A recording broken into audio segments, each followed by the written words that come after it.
Hi, this is Lisa for Simply Scrapping and Crafts Copic tutorial. This is using reds. If you want to look me up on my blog, I'm creativecanines.blogspot.com.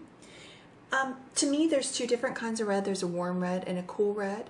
The warm reds for me are the R29, R27, R24, and I like to use R22. That's my favorite warm red combination. When I start to look at a cool red, my favorites are R39, R37, R35, and R32. Okay.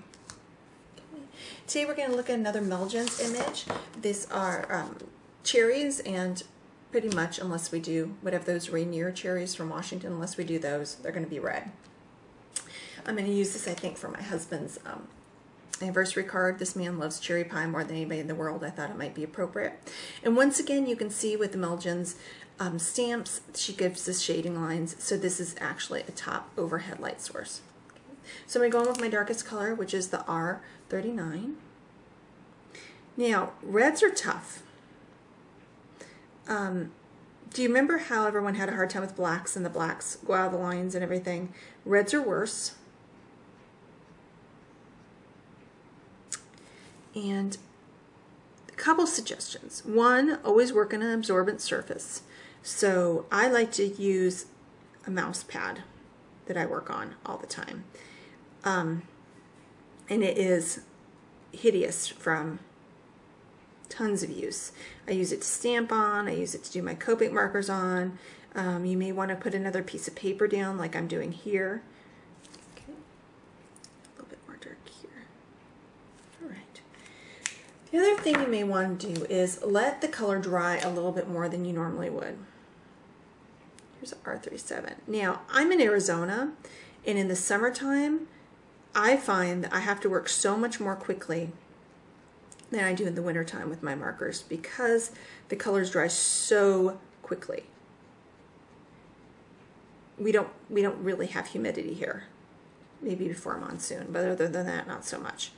But it is hotter and it's drier here, and so my colors do dry quicker.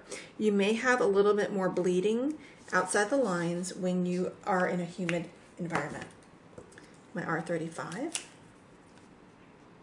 Now, the bad thing about reds is really, if you make a mistake and you go outside the lines, you either need to A, decide if you can live with it, or B, cut it out, or C, redo it.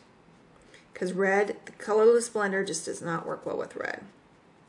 And this is where that feather blending really is beneficial, because you don't get as much bleeding when you use the feather blending as when you do the circle, circle, circle, circle, circle. You will know if you're an over blender when you color reds. Now, I like to have a little highlight area in the middle. I really like the 32 with this.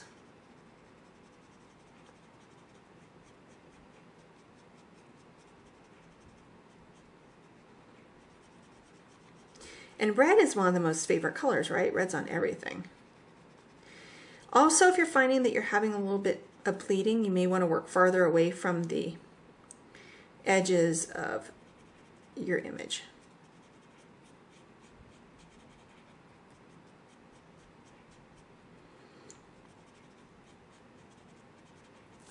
Now, I've added a lot of ink there. I'm going to work a little bit, letting that dry just a little bit. And I'm going to use the tip-to-tip method and put my R35 on my R32 just to blend that line in a little bit better. I don't like a harsh line there.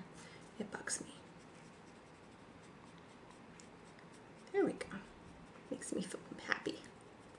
Now, what I'm going to do too is now, the one thing about reds though is if I got a little bit of overflow here on my cheeks, that's not the end of the world.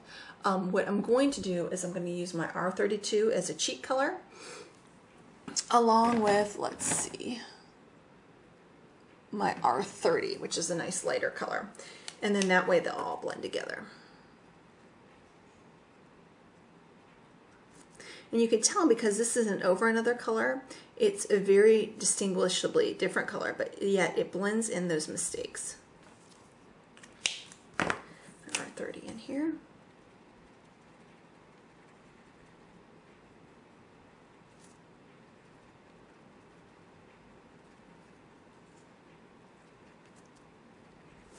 And there you have a little cherry. I would advise when you're starting to work with reds and you're a little nervous about it, I would work with a smaller object. Start with that first and you'll be just fine. And then start to work with bigger things. But expect that you're going to have some mistakes and some bleeding until you kind of get the hang of it. You're going to want to put less ink on, use the feather blending. Work away from the lines if you need to. Let it dry just a little bit. Okay. If you're in a moist environment, you may need to let it dry a little bit more than I did. And I really like using that fourth color, the R22 in there, the R32 in there, because what it does is it creates a nice light spot in the middle of this cherry, which gives it a natural highlight, which I really like. All right, thank you from Simply Scrapping and Crafts, and this is Lisa Fudge at www.creativecanines.blogspot.com.